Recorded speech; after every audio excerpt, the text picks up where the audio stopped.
वाहिगुरु जी का खालसा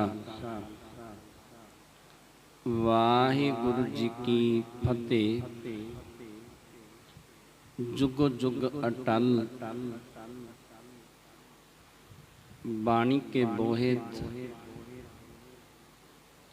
चबर तखत छत्र दे मालिक पातशाहां दे पातशाह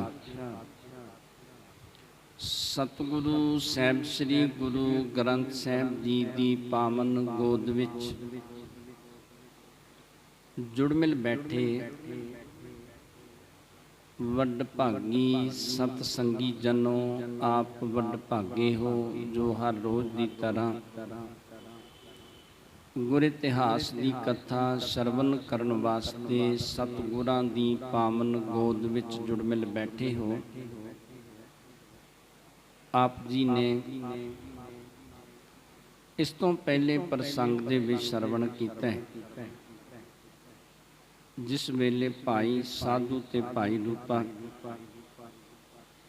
सतगुरु साहिब श्री गुरु हरगोबिंद पातशाह नूं जंगल दे विच याद करदे ने। सतगुरु जी उत्थे पहुँच के इन्हां तो पानी दी मंग करदे ने। जदों ये सतगुरु जी नूं जल छकाउंदे ने, सतगुरु साहिब श्री गुरु हरगोबिंद पातशाह बड़े प्रसन्न होए। सतगुरु जी ने बचन कीते, कहन लगे गुरसिखो, सारी जिंदगी दे विच इहो जिहा जल सानू किसी ने छकाउणा नहीं कीता। सतगुरु जी पुछदे ने कि मंगना चाहुंदे हो, जो मंगदे हो असीं तुहाडे ते बख्शिश करन वास्ते तैयार हां। ये हाथ जोड़ लेंदे ने। सतगुरु साहिब श्री गुरु हरगोबिंद पातशाह ने अपने पोशाक ते शस्त्र इन्हां नूं बख्शने कीते ते सतगुरु जी इन्हां दे नाल चल पैंदे ने। इन्हां दे नाल बचन कीते कि तुसीं नगर वसाउणा करो, ये जिहड़ी किरत है इस नूं छड्ड देवो ते तुसीं लंगर चलावो। जिहड़ा लोड़वंद चल के आवे उहनूं लंगर छकाउणा करो। ये सतगुरु जी ने बचन कर दिते। ते सतगुरु साहिब श्री गुरु हरगोबिंद पातशाह जदों इन्हां दे नाल तुरदे ने, भाई रूपे ने की कीता, वो जिहड़े शस्त्र सन सतगुरु जी की पोशाक अपने सिर दे उत्ते रख ली। ते भाई बिधि चंद जी उस वेले सतगुरु जी दे नाल सन। सतगुरु जी ने पुछया, कहन लगे भाई रूपे नूं, कहन लगे कि तैनूं असीं पोशाक शरीर ते धारण करन दे लई दित्ती, शस्त्र शरीर ते सजाउण वास्ते दित्ते ने, तूं क्यों नहीं सजाए? कहन लग्या सतगुरु जी, मैं ते तुहाडे जिहड़े सेवक ने उन्हां दा भी सेवक हां ते सतगुरु जी मेरे विच हिम्मत नहीं कि मैं ये तलवार अपने शरीर ते धारण कर लवां, पोशाक अपने शरीर ते धारण कर लवां। सतगुरु जी जिवें मैं तुहाडा सत्कार करदा ना, इसे तरह ही ये तुहाडे जिहड़ियां निशानियां ने वस्तुआं ने मैं इन्हां दा सत्कार करदा। उस वेले फिर सतगुरु साहिब श्री गुरु हरगोबिंद पातशाह ने बचन कीते, कहन लगे भाई रूपिया, तेरी जेबा ही तलवार है, जो तू बचन कर दिया करेगा तेरा बचन अटल है। तेरे बचन जिहड़े ने उन्हां नूं कोई मोड़ नहीं सकदा। भावें सराफ वाले बचन करे, भावें किसी नूं वर वाले बचन करे, तेरे बचनां दे विच बड़ी ताकत होवेगी, पूरे हो जाया करनगे। अगे आके सतगुरु जी नगर की मोड़ी गड्डना करते हैं ते सतगुरु जी के चरणों के विच इन्हां ने पहलों बेनती की सी कि सतगुरु जी, साडे नगर दे विच कोई भी गुरु दे प्यार वाला नहीं। ते सतगुरु जी ने बचन कीते सन, वो आपे ही उजड़ जाणगे नगर वाले, तुसीं किसी तरह का फिक्र ना करो। जदों सतगुरु जी मोड़ी गड्डी ते उस वेले नगर का नाम रखन लगे ते उस वेले भाई साधु ने सतगुरु जी के चरणों के विच बेनती की, सतगुरु जी मेरे पुत्र दे अंदर तुहाडे प्रति बड़ी शरधा है ते बड़ा प्यार है, उन्हां ते प्यार मेरे अंदर नहीं। जिन्ना सतगुरु जी इहदे अंदर प्यार है, इहदे नाम दे उत्ते नाम रखना करो। सतगुरु साहिब श्री गुरु हरगोबिंद पातशाह ने भाई रूपे दे नाम दे उत्ते नगर का नाम रखना कीता, बचन कीते ਕਹਿਣ ਲੱਗੇ ਕਿ ਇਹ ਨਗਰ ਸਾਰੇ ਸੰਸਾਰ ਦੇ ਵਿੱਚ ਪ੍ਰਗਟ ਹੋ ਜਾਵੇਗਾ। ਇਹਨਾਂ ਨੂੰ ਸੇਵਾ ਕਰਨ ਦੀ ਤਾਕੀਦ ਦਿੱਤੀ। ਭਾਈ ਆਕੁਲ ਦੀ ਲੜਕੀ ਚੱਲ ਕੇ ਆਉਂਦੀ ਏ, ਉਹਨੇ ਸਤਿਗੁਰਾਂ ਦੇ ਚਰਨਾਂ ਤੇ ਨਮਸਕਾਰ ਕੀਤੀ। ਨਮਸਕਾਰ ਕਰਕੇ ਬੇਨਤੀ ਕੀਤੀ, ਸਤਿਗੁਰੂ ਜੀ ਬੜੀ ਕਿਰਪਾ ਕੀਤੀ ਜੀ, ਤੁਸੀਂ ਤੇ ਮੇਰੀਆਂ ਕੁੱਲਾਂ ਦਾ ਉਧਾਰ ਕਰ ਦਿੱਤਾ, ਇੰਨੀ ਬਖਸ਼ਿਸ਼ ਕੀਤੀ ਤੁਸੀਂ। ਇਸ ਤਰ੍ਹਾਂ ਸਤਿਗੁਰੂ ਜੀ ਜਿਵੇਂ ਇੱਥੋਂ ਡਰੌਲੀ ਨਗਰ ਦੇ ਵਿੱਚ ਵਾਪਸ ਆਉਂਦੇ ਨੇ, ਸੋ ਪਾਵਨ ਜਾਂ ਸਰਵਨ ਕਰਨ ਵਾਸਤੇ ਆਪਣੀਆਂ ਮਨ ਬਿਰਤੀਆਂ ਨੂੰ ਇਕਾਗਰ ਕਰਦੇ ਹਾਂ, ਸਤਿਗੁਰਾਂ ਦੇ ਚਰਨਾਂ ਦੇ ਨਾਲ ਜੁੜਦੇ ਹਾਂ। ਉਚਾਰਨ ਕਰੋ ਸਤਨਾਮ ਸ੍ਰੀ ਵਾਹਿਗੁਰੂ ਸਾਹਿਬ ਜੀ, ਸਤਨਾਮ ਸ੍ਰੀ ਵਾਹਿਗੁਰੂ ਸਾਹਿਬ ਜੀ। ਸਾਧੂ ਰੂਪ ਚੰਦ ਮਿਲ ਦੋ, ਗ੍ਰਾਮ ਬਸਾਵਨ ਕੀਨਸ ਸੋ। ਭਾਈ ਸਾਧੂ ਤੇ ਭਾਈ ਰੂਪ ਚੰਦ ਦੋਨੋਂ ਜਿਹੜੇ ਪਿਓ ਪੁੱਤਰ ਸਨ, ਇਹਨਾਂ ਦੋਨਾਂ ਨੇ ਮਿਲ ਕੇ ਨਗਰ ਜਿਹੜਾ ਸੀ ਵਸਾਉਣਾ ਕੀਤਾ। ਗੁਰ ਬਾਰ ਕਰ ਨਰ ਗਨ ਤਬ ਬਾਸੇ, ਆਨ ਆਪਨੇ ਰਚੇ ਅਵਾਸੇ। ਸਤਿਗੁਰੂ ਸਾਹਿਬ ਸ੍ਰੀ ਗੁਰੂ ਹਰਗੋਬਿੰਦ ਪਾਤਸ਼ਾਹ ਦੀਆਂ ਬਖਸ਼ਿਸ਼ਾਂ ਦਾ ਸਦਕਾ ਦੂਰੋਂ ਦੂਰੋਂ ਗੁਰੂ ਦੇ ਪਿਆਰ ਵਾਲੇ ਸਿੱਖ ਇਸ ਨਗਰ ਦੇ ਵਿੱਚ ਆ ਕੇ ਵਸੇ ਤੇ ਉਹਨਾਂ ਨੇ ਆਪਣੇ ਆਪਣੇ ਇਸ ਨਗਰ ਦੇ ਵਿੱਚ ਘਰ ਬਣਾਉਣੇ ਸ਼ੁਰੂ ਕਰ ਦਿੱਤੇ। ਸੇਵ ਦੇਗ ਕੀ ਕਰਬੇ ਲਾਗੇ, ਗੁਰੂ ਪ੍ਰੇਮ ਮੈਂ ਰਹਿ ਨਿਤ ਪਾਗੇ। ਤੇ ਭਾਈ ਰੂਪਾ ਤੇ ਭਾਈ ਸਾਧੂ ਦੋਨੋਂ ਹੀ ਜਿਹੜੇ ਸਨ, ਇਹ ਲੰਗਰ ਦੀ ਸੇਵਾ ਦੇ ਵਿੱਚ ਲੱਗ ਗਏ, ਸਤਿਗੁਰੂ ਜੀ ਦੇ ਪ੍ਰੇਮ ਦੇ ਵਿੱਚ ਨਿਮਗਨ ਨੇ। ਹਰ ਵੇਲੇ ਸਤਿਗੁਰੂ ਜੀ ਦੇ ਚਰਨਾਂ ਦੇ ਨਾਲ ਜੁੜੇ ਰਹਿੰਦੇ ਨੇ ਤੇ ਲੰਗਰ ਦੀ ਸੇਵਾ ਕਰਦੇ ਨੇ। ਇਸਤਰੀ ਪੁਰਸ਼ ਟਹਿਲ ਕੋ ਕਰਹੀ, ਛੁਦਿਤ ਅਸਨ ਦੇ ਭਾਉ ਸੋ ਧਰਹੀ। ਤੇ ਇਹਨਾਂ ਦੀਆਂ ਜਿਹੜੀਆਂ ਇਸਤਰੀਆਂ ਸਨ, ਇਹਨਾਂ ਦੀਆਂ ਘਰਵਾਲੀਆਂ, ਉਹ ਵੀ ਤੇ ਭਾਈ ਰੂਪੇ ਤੇ ਭਾਈ ਸਾਧੂ ਦੀ ਕੁੱਲ ਦੇ ਵਿੱਚੋਂ ਜਿੰਨੇ ਮਨੁੱਖ ਸਨ, ਸਭ ਸੇਵਾ ਕਰਦੇ ਨੇ। ਜਿਹੜਾ ਕੋਈ ਇਹਨਾਂ ਦੇ ਕੋਲ ਲੋੜਵੰਦ ਚੱਲ ਕੇ ਆ ਜਾਂਦਾ ਹੈ, ਉਹਦੇ ਤੇ ਬਖਸ਼ਿਸ਼ਾਂ ਕਰਦੇ ਨੇ, ਉਹਦੇ ਤੇ ਰਹਿਮਤਾਂ ਕਰਦੇ ਨੇ, ਕਿਸੇ ਨੂੰ ਭੁੱਖਾ ਨਹੀਂ ਜਾਣ ਦਿੰਦੇ। ਅਬ ਲਗ ਤਿਨ ਕੇ ਹੈ ਇਹੋ ਰੀਤ, ਸੇਵ ਹੈ ਦੇਗ ਧਰੈ ਉਰ ਪ੍ਰੀਤ। ਕਹਿੰਦੇ ਕਿ ਅਜੇ ਤੱਕ ਇਹਨਾਂ ਦੀ ਕੁੱਲ ਦੇ ਵਿੱਚ ਇਸੇ ਤਰ੍ਹਾਂ ਰੀਤ ਚੱਲਦੀ ਹੈ।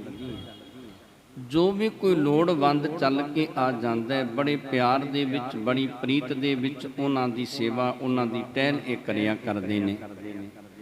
ਵੱਡੇ ਸਮ੍ਰਿੱਧਵਾਨ ਭੀ ਭਏ, ਸੇਵਕ ਅਗਰ ਬ੍ਰਿੰਦ ਹੋਏ ਗਏ। ਤੇ ਕਹਿੰਦੇ ਇਹਨਾਂ ਦੇ ਪਰਿਵਾਰ ਦੇ ਵਿੱਚੋਂ, ਇਹਨਾਂ ਦੀ ਕੁੱਲ ਦੇ ਵਿੱਚੋਂ ਕੁਝ ਬਹੁਤ ਅਮੀਰ ਵੀ ਹੋਏ, ਬਹੁਤ ਧਨ ਵਾਲੇ, ਬਹੁਤ ਪਦਾਰਥਾਂ ਵਾਲੇ ਵੀ ਹੋਏ, ਤੇ ਬਹੁਤ ਸਾਰੇ ਇਹਨਾਂ ਦੀ ਕੁੱਲ ਦੇ ਵਿੱਚੋਂ ਸੇਵਕ ਵੀ ਹੋਏ। ਤਉ ਆਪ ਹੀ ਤ੍ਰਿਆ ਜੁਤ ਸਾਰੇ, ਕਰਹਿ ਦੇਗ ਕੀ ਟਹਿਲ ਸੁਧਾਰੇ। ਤੇ ਭਾਵੇਂ ਇਹ ਬੜੇ ਧਨਵਾਨ ਬਣ ਗਏ, ਪਰ ਕਹਿੰਦੇ ਫਿਰ ਵੀ ਆਪਣੇ ਹੱਥਾਂ ਦੇ ਨਾਲ ਟਹਿਲ ਕਰਦੇ, ਫਿਰ ਵੀ ਆਪਣੇ ਹੱਥਾਂ ਦੇ ਨਾਲ ਇਹ ਸਾਰੀ ਸੇਵਾ ਸੰਭਾਲ ਕਰਿਆ ਕਰਦੇ ਸਨ। ਗਰਭਹੀਨ ਸੰਤਤ ਸਭ ਹੋਈ, ਅਸਨ ਅਚਾਵਹਿ ਛੁਦਤ ਜੇ ਕੋਈ। ਤੇ ਕਹਿੰਦੇ ਇਹ ਜਿੰਨੇ ਵੀ ਸਨ, ਸਭ ਹੰਕਾਰ ਤੋਂ ਰਹਿਤ ਸਨ। ਕਿਸੇ ਦੇ ਮਨ ਦੇ ਵਿੱਚ ਹੰਕਾਰ ਨਹੀਂ ਸੀ, ਕਿਸੇ ਦੇ ਮਨ ਦੇ ਵਿੱਚ ਹਉਮੈ ਨਹੀਂ ਸੀ। ਭਾਵੇਂ ਕੋਈ ਗਰੀਬ ਚੱਲ ਕੇ ਆ ਜਾਂਦਾ, ਭਾਵੇਂ ਕੋਈ ਅਮੀਰ ਆ ਜਾਂਦਾ, ਜਿਹੜਾ ਵੀ ਕੋਈ ਲੋੜਵੰਦ ਹੁੰਦਾ ਨਾ, ਉਹਨੂੰ ਇਹ ਬੜੇ ਪਿਆਰ ਦੇ ਵਿੱਚ ਆ ਕੇ ਪ੍ਰਸ਼ਾਦਾ ਛਕਾਇਆ ਕਰਦੇ ਸਨ। ਪੈਂਦ ਖਾਨ ਤਬ ਜੋਰੇ ਹਾਥ, ਹੇ ਪ੍ਰਭੂ ਕੋਈ ਨਾ ਲੀਨੋ ਸਾਥ। ਤੇ ਸਤਿਗੁਰੂ ਸਾਹਿਬ ਸ੍ਰੀ ਗੁਰੂ ਹਰਗੋਬਿੰਦ ਪਾਤਸ਼ਾਹ ਦੀ ਹਜ਼ੂਰੀ ਦੇ ਵਿੱਚ ਇੰਨੇ ਸਮੇਂ ਨੂੰ ਪੈਂਦੇ ਖਾਂ ਚੱਲ ਕੇ ਆਇਆ। ਪੈਂਦੇ ਖਾਂ ਨੇ ਸਤਿਗੁਰੂ ਜੀ ਦੇ ਚਰਨਾਂ ਦੇ ਵਿੱਚ ਅਰਦਾਸ ਕੀਤੀ, ਦੋਨੋਂ ਹੱਥ ਜੋੜੇ ਤੇ ਦੋਨੋਂ ਹੱਥ ਜੋੜ ਕੇ ਬੇਨਤੀ ਕੀਤੀ। ਕਹਿਣ ਲੱਗਿਆ, ਸਤਿਗੁਰੂ ਜੀ ਜਦੋਂ ਤੁਸੀਂ ਡਰੋਲੀ ਨਗਰ ਤੋਂ ਚੱਲੇ ਉਸ ਵੇਲੇ ਤੁਸੀਂ ਕਿਸੇ ਨੂੰ ਵੀ ਆਪਣੇ ਨਾਲ ਨਹੀਂ ਲੈਣਾ ਕੀਤਾ। ਸੁਨ ਸੁਨ ਸੁਧ ਪਾਛੈ ਸਭ ਆਏ, ਕੇਤਿਕ ਆਜ ਮਿਲੇ ਦਰਸਾਏ। ਤੇ ਸਤਿਗੁਰੂ ਜੀ ਜਿਨਨੇ ਵੀ ਸੁਣਿਆ, ਜਿਹਨੂੰ ਪਤਾ ਲੱਗਿਆ ਤੁਹਾਡੇ ਆਉਣ ਦਾ, ਸਭ ਤੁਹਾਡੇ ਪਿੱਛੇ ਚੱਲ ਕੇ ਆਏ। ਕੁਛ ਸਤਿਗੁਰੂ ਜੀ ਤੁਹਾਨੂੰ ਕੱਲ ਮਿਲੇ ਤੇ ਕੁਛ ਸੇਵਕ ਜਿਹੜੇ ਸਨ ਸਤਿਗੁਰੂ ਜੀ ਅੱਜ ਤੁਹਾਨੂੰ ਮਿਲੇ ਨੇ। ਵਿਧੀ ਚੰਦ ਸਭ ਕਹਿਓ ਪ੍ਰਸੰਗ, ਸਿਖਨ ਵਤਸਲ ਬਿਰਦ ਉਤੰਗ। ਤੇ ਉਸ ਵੇਲੇ ਫਿਰ ਭਾਈ ਵਿਧੀ ਚੰਦ ਨੇ ਸਾਰਾ ਪ੍ਰਸੰਗ ਸੁਣਾਉਣਾ ਕੀਤਾ, ਬਚਨ ਕੀਤੇ ਕਿ ਸਤਿਗੁਰੂ ਜੀ ਆਪਣੇ ਭਗਤਾਂ ਦੇ ਵਸਤਲ ਨੇ, ਆਪਣੇ ਸਿੱਖਾਂ ਦੇ ਵਸਤਲ ਨੇ। ਸਿੱਖ ਜਿਵੇਂ ਵੀ ਸਤਿਗੁਰੂ ਜੀ ਨੂੰ ਜਿੱਥੇ ਵੀ ਯਾਦ ਕਰਦੇ ਨੇ, ਸਤਿਗੁਰੂ ਜੀ ਆਪਣੇ ਸਿੱਖਾਂ ਦਾ ਭਲਾ ਲੋਚਦੇ ਨੇ। ਜਿੱਥੇ ਵੀ ਕੋਈ ਗੁਰੂ ਦੇ ਪਿਆਰ ਵਾਲਾ ਸਿੱਖ ਸਤਿਗੁਰੂ ਜੀ ਨੂੰ ਪਿਆਰ ਦੇ ਵਿੱਚ ਆ ਕੇ ਯਾਦ ਕਰਦਾ ਹੈ, ਸਤਿਗੁਰੂ ਜੀ ਉੱਥੇ ਉਹਦੇ ਕੋਲ ਪਹੁੰਚ ਜਾਂਦੇ ਨੇ। ਭੀਸ਼ਣ ਰੂਪ ਮੈਂ ਬਰਤ ਹੈ ਜੈਸੇ, ਨਹੀਂ ਸੁਭਾਉ ਮਿਟਤ ਸੋ ਕੈਸੇ। ਕਹਿੰਦੇ ਜਿਵੇਂ ਵਿਸ਼ਨੂੰ ਦੇ ਰੂਪ ਦੇ ਵਿੱਚ ਵਰਤੇ ਨਾ, ਕਹਿੰਦੇ ਉਹ ਸੁਭਾਅ ਸਤਿਗੁਰੂ ਜੀ ਨੇ ਆਪਣਾ ਤਿਆਗਿਆ ਨਹੀਂ। ਸਤਿਗੁਰੂ ਜੀ ਉਹ ਜੀ ਸੁਭਾਅ ਦੇ ਨੇ, ਜਦੋਂ ਵੀ ਕੋਈ ਸੇਵਕ ਪਿਆਰ ਦੇ ਵਿੱਚ ਆ ਕੇ ਯਾਦ ਕਰਦਾ ਹੈ, ਸਤਿਗੁਰੂ ਜੀ ਉਸ ਪਾਸੇ ਨੂੰ ਹੀ ਤੁਰ ਪਿਆ ਕਰਦੇ ਨੇ। ਭਗਤਨ ਕੀ ਸਹਾਇਤਾ ਹੇਤ, ਤਿਆਗਤ ਸਭ ਕੋ ਰਮਾ ਸਮੇਤ। ਤੇ ਕਹਿੰਦੇ ਵਿਸ਼ਨੂੰ ਜੀ ਜਿਹੜੇ ਨੇ ਨਾ, ਉਹ ਜਦੋਂ ਆਪਣੇ ਭਗਤਾਂ ਦੀ ਸਹਾਇਤਾ ਲਈ ਜਾਂਦੇ ਨੇ, ਉਸ ਵੇਲੇ ਕੀ ਕਰਦੇ ਨੇ? ਰਮਾ ਕਹਿੰਦੇ ਲక్ష్ਮੀ ਨੂੰ, ਕਹਿੰਦੇ ਉਹ ਲక్ష్ਮੀ ਦੀ ਵੀ ਪਰਵਾਹ ਨਹੀਂ ਕਰਦੇ, ਲక్ష్ਮੀ ਨੂੰ ਵੀ ਤਿਆਗ ਦਿੰਦੇ ਨੇ, ਆਪਣਾ ਘਰ ਤਿਆਗ ਦਿੰਦੇ ਨੇ ਤੇ ਆਪਣੇ ਸੇਵਕਾਂ ਤੇ ਰਹਿਮਤਾਂ ਬਖਸ਼ਿਸ਼ਾਂ ਕਰਨ ਵਾਸਤੇ ਤੁਰ ਪਿਆ ਕਰਦੇ ਨੇ। ਇਸੇ ਤਰ੍ਹਾਂ ਸਤਿਗੁਰੂ ਸਾਹਿਬ ਸ੍ਰੀ ਗੁਰੂ ਹਰਗੋਬਿੰਦ ਪਾਤਸ਼ਾਹ ਜਦੋਂ ਕੋਈ ਸੇਵਕ ਪਿਆਰ ਦੇ ਵਿੱਚ ਆ ਕੇ ਯਾਦ ਕਰਦਾ ਹੈ ਨਾ, ਉਸ ਵੇਲੇ ਸਤਿਗੁਰੂ ਜੀ ਸਭ ਕੁਝ ਛੱਡ ਕੇ ਤੇ ਆਪਣੇ ਸੇਵਕ ਦੇ ਕਾਰਜ ਸਪਨੇ ਕਰਨ ਵਾਸਤੇ ਤੁਰ ਪਿਆ ਕਰਦੇ ਨੇ।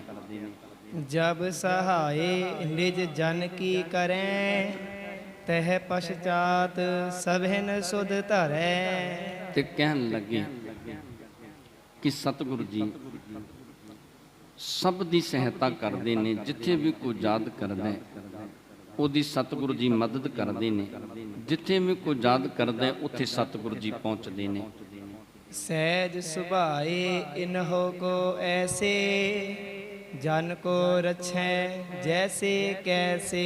ਤੇ ਸਤਿਗੁਰੂ ਜੀ ਇਸ ਤਰ੍ਹਾਂ ਸਹਿਜ ਸੁਭਾਅ ਜਗਤ ਦੇ ਵਿੱਚ ਵਿਚਰਦੇ ਨੇ, ਆਪਣੇ ਸੇਵਕਾਂ ਦੀ ਜਿਵੇਂ ਕਿਵੇਂ ਹੋਵੇ ਉਹਦੀ ਰੱਖਿਆ ਕਰਦੇ ਨੇ, ਆਪਣੇ ਸੇਵਕਾਂ ਦੀ ਜਿਵੇਂ ਕਿਵੇਂ ਹੋਵੇ ਮਦਦ ਕਰਦੇ ਨੇ। ਸੋ ਗਤ ਈਹਾ ਕੀਨ ਗੁਸਾਈ, ਤਪਤ ਜੇਠ ਤੂਰਨ ਕਰ ਧਾਈ। ਤੇ ਭਾਈ ਵਿਧੀ ਚੰਦ ਜੀ ਕਹਿਣ ਲੱਗੇ ਕਿ ਜਿਵੇਂ ਵਿਸ਼ਨੂੰ ਭਗਵਾਨ ਆਪਣੇ ਸੇਵਕਾਂ ਦੀ ਮਦਦ ਕਰਨ ਲੱਗਿਆਂ ਕਦੇ ਦੇਰੀ ਨਹੀਂ ਲਾਉਂਦੇ, ਉਹ ਹੀ ਸਤਿਗੁਰੂ ਸਾਹਿਬ ਸ੍ਰੀ ਗੁਰੂ ਹਰਗੋਬਿੰਦ ਪਾਤਸ਼ਾਹ ਨੇ ਕੀਤਾ। ਜੇਠ ਦੇ ਮਹੀਨੇ ਦੀ ਤਪਸ਼, ਜੇਠ ਦੇ ਮਹੀਨੇ ਦੀ ਗਰਮੀ ਦੀ ਸਤਿਗੁਰੂ ਜੀ ਨੇ ਕੋਈ ਪਰਵਾਹ ਨਹੀਂ ਕੀਤੀ। ਸੁਨ ਸਭ ਹਿਨ ਗੁਰ ਚਰਿਤ ਉਦਾਰਾ, ਸ਼ਰਧਾ ਭਾਉ ਅਧਿਕ ਉਰ ਧਾਰਾ। ਤੇ ਜਦੋਂ ਗੁਰੂ ਦੇ ਪਿਆਰ ਵਾਲੇ ਸਿੱਖਾਂ ਨੇ ਇਹ ਸਤਿਗੁਰੂ ਜੀ ਦੇ ਚਰਿੱਤਰ, ਸਤਿਗੁਰੂ ਜੀ ਦੇ ਇਹ ਅਚਰਜ ਕੌਤਕ ਸੁਣੇ ਨਾ, ਉਸ ਵੇਲੇ ਸਭ ਦੇ ਅੰਦਰ ਸਤਿਗੁਰੂ ਜੀ ਦੇ ਪ੍ਰਤੀ ਪਿਆਰ ਪੈਦਾ ਹੋ ਜਾਂਦਾ ਹੈ। ਸਤਿਗੁਰੂ ਜੀ ਦੇ ਪ੍ਰਤੀ ਹੋਰ ਗੁਰਸਿੱਖਾਂ ਦੇ ਅੰਦਰ ਸ਼ਰਧਾ ਵੱਧ ਜਾਂਦੀ ਹੈ। ਕਰਤ ਬਤਕ ਇਮ ਖਿਲਤ ਅਖੀਰ, ਸਨੇ ਸਨੇ ਚਲ ਪੰਥ ਵਡੇਰ। ਇਸ ਤਰ੍ਹਾਂ ਸਤਿਗੁਰੂ ਜੀ ਬਚਨ ਬਿਲਾਸ ਕਰਦੇ ਨੇ, ਗੁਰਸਿੱਖ ਆਪਸ ਦੇ ਵਿੱਚ ਬਚਨ ਬਿਲਾਸ ਕਰਦੇ ਨੇ।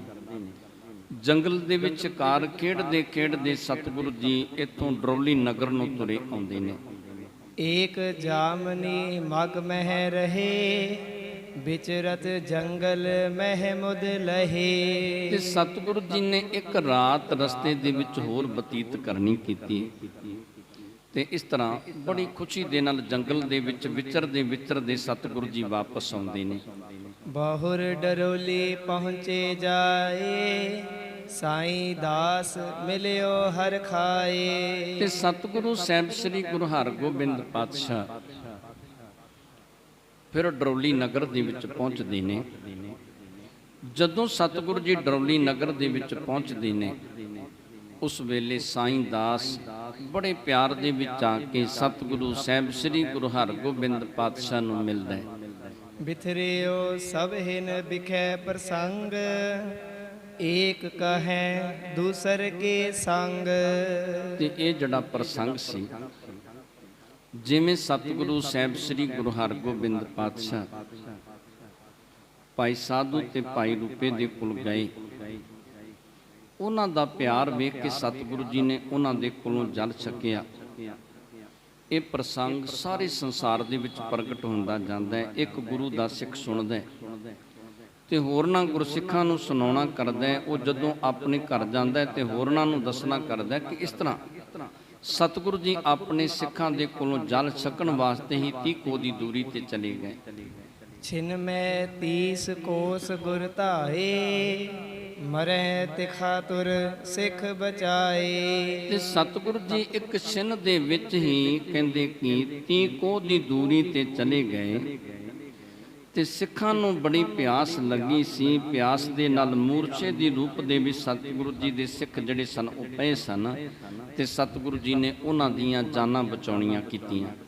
30 ਕੋਸ ਪਰ 3 ਸੁਧ ਜਾਨੀ, ਪੀਅਤ ਨਾ ਗੁਰੂ ਉਚਿਤ ਲਖ ਪਾਨੀ। ਤੇ ਸਤਿਗੁਰੂ ਸਾਹਿਬ ਸ੍ਰੀ ਗੁਰੂ ਹਰਗੋਬਿੰਦ ਪਾਤਸ਼ਾਹ ਨੇ ਉਹਨਾਂ ਦੀ 30 ਕੋਹ ਦੀ ਦੂਰੀ ਤੋਂ ਮਨ ਦੀ ਇੱਛਾ ਨੂੰ ਜਾਣਨਾ ਕੀਤਾ ਤੇ ਉਹਨਾਂ ਦੇ ਮਨ ਦੀ ਇੱਛਾ ਪੂਰੀ ਕਰਨ ਵਾਸਤੇ ਸਤਿਗੁਰੂ ਜੀ ਜਲ ਛਕਣ ਵਾਸਤੇ ਉਹਨਾਂ ਗੁਰਸਿੱਖਾਂ ਦੇ ਕੋਲ ਪਹੁੰਚ ਜਾਂਦੇ ਨੇ।